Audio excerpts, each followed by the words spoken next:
Vai usar da palavra a representante do Nós Cidadãos na Assembleia Municipal, a Sra. Deputada Lúcia Santos.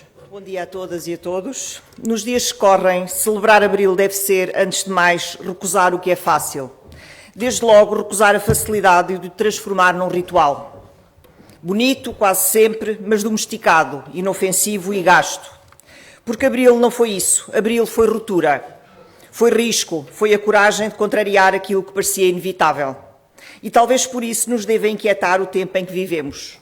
Um tempo em que subtilmente e um pouco por todo o lado se testam os limites da democracia. Em que a intolerância vem disfarçada da opinião.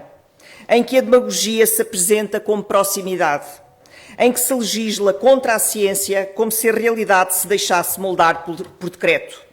Em que o insulto ocupa o espaço do argumento e o ruído o espaço do pensamento. E tudo isto acontece em liberdade. E por isso a exigência de Abril torna-se mais clara. Porque celebrar a liberdade não é apenas usufruí-la, é saber habitá-la. A liberdade sem pensamento crítico é fragilidade. A liberdade que não aceita a diferença é apenas imposição. A liberdade que não sabe conviver com o escrutínio arrisca-se a perder-se. E a liberdade que não honra a palavra dada é, afinal, só retórica.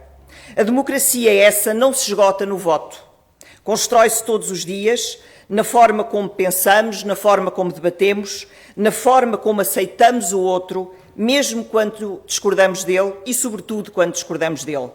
E talvez este seja hoje o seu maior teste, conviver com a diferença, sem a transformar numa ameaça.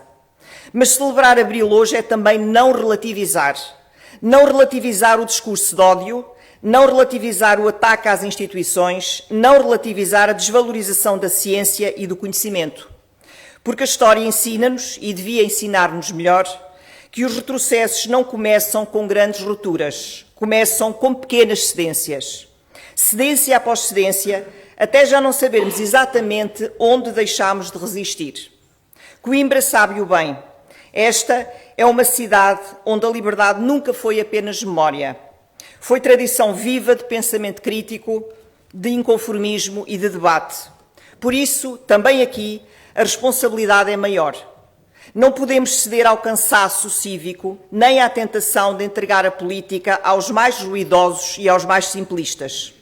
Porque quando os melhores se afastam, não é o vazio que fica, alguém o ocupa. E talvez o maior legado que podemos deixar não seja o que conquistamos, mas a memória viva do porquê tivemos de o conquistar. Cresce hoje uma geração para quem Abril é uma data no manual escolar. E não são eles que falham a Abril, somos nós. Quando o celebramos sem o contar, só se defende aquilo que se compreende. Lembremos-nos que Abril não é um ponto no tempo, mas sim uma linha contínua, que só existe se alguém a prolongar. Com inquietação, com exigência e com coragem. Porque a liberdade não é uma herança segura, é uma construção frágil. E como tudo o que é frágil, ou se cuida ou se perde. Que não sejamos nós a geração que a deu por adquirida. Viva o 25 de Abril, viva a liberdade e viva Coimbra.